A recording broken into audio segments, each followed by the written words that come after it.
Okay, so let's talk about Peira for a second, because we're in the 11th hour of Peira, right? Her banner's going away in 5 hours or less. How important is this unit? How should you get this unit? Should you summon for her? Is she worth the pity? Right? Well, I found that building Peira not stupid speed has been a lot of fun, and she's been very usable. So people are like, I can't build a 300 speed Peira, so she's useless to me. I don't know if you can match this build or not, but this is pretty far from 300 speed. I just pumped it all into effect resistance, gave her spear purification, and she's working great for me. Now, occasionally there's some a-hole out there running Sea Phantom Politis on Cursed Compass, and that's a problem, but pound for pound, she doesn't get pushed back, and she solves problems. She's great into Luna, and she's got evasion. You can't reliably Zeo her. There's a lot of really nice things about this unit not running at full speed. Now, if you can run her at full speed, I've seen some monsters out there, right? X-Jello has like a 326 speed Peira, so have fun against that. How good is she? Where is she used? Well, if you trot over to Arena, she's on just about every other defense in Arena. She's all over the place. So she's a good defense unit. When we check out Guild Wars, so I've seen her in Guild Wars. She's not as common on Guild War defenses there, but she is in there and she's doing okay. So she's got uses outside of RTA, right? As far as offense goes, she's got a lot of use in Arena. She's got a lot of use in Guild Wars on offense, depending on how you have her built, because you don't have to worry about people being smart against you. You can fight around the AI. I do think full speed is the better build. As much fun as I'm having with this build, I think when you start to go in and you start to fight thinking players, you're going to want to have more speed on her. The question is, does she fit your play style? Does she do things for you, right?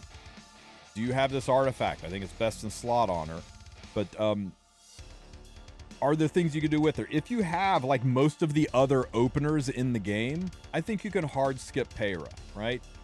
It's not like you need her to do things. She's not a must-have on the level that, like, say, ML Luna or Harsetti were must-haves. Those were, like, you don't have this unit, it's going to feel cripplingly bad to play the game.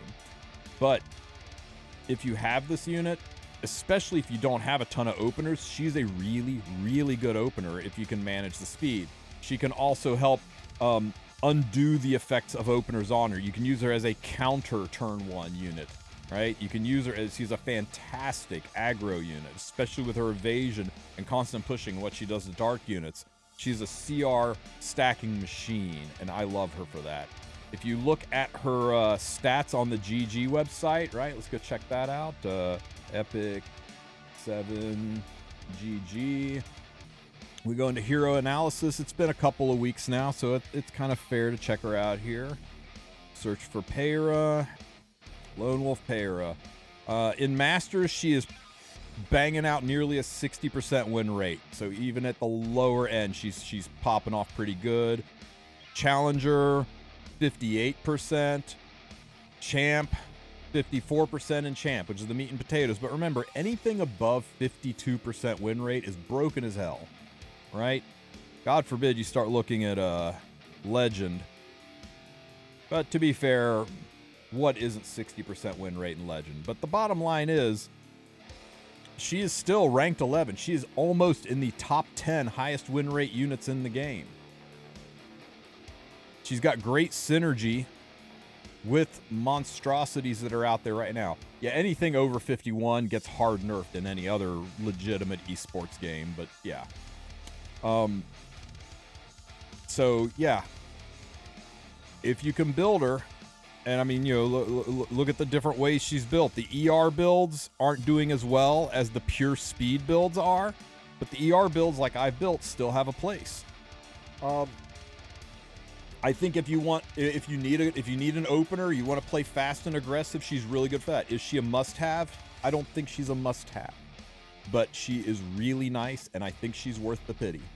If you want me to make a hard call on it, not knowing anything about your account, not knowing about anything about the way you play the game, I think she's worth the pity. She's a solid unit. She's good in RTA. She's good in arena offense. She's good in Guild War offense. She's used good in arena defense. She's used in arena defense and Guild War defense. I haven't seen much, if any, use for her in PvE outside of maybe some Expo use.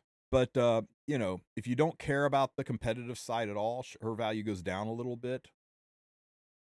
And God damn, she is smoking hot. I mean, she is waifu as hell. Her lobby animation, her look, her aesthetic. I don't know about you, but it does it for me, man. It does it for me big time. So, yeah.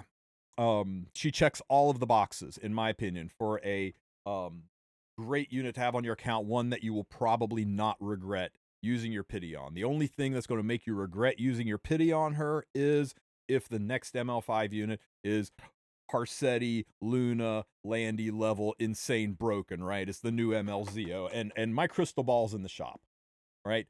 When it comes to decisions like this, I'm more of a bird in the hand is worth two in the bush kind of guy. So I would encourage you to take this bird that's currently in your hand and enjoy the hell out of a unit who is a lot of fun, has some build diversity, and can be used in multiple places in the game.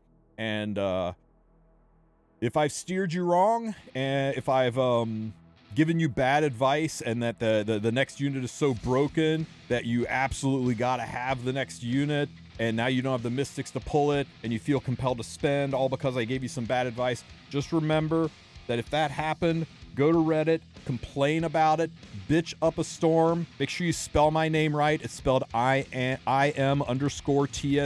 when you complain about it, and let him know how that guy led you astray. But otherwise, I think this unit is definitely worth picking up.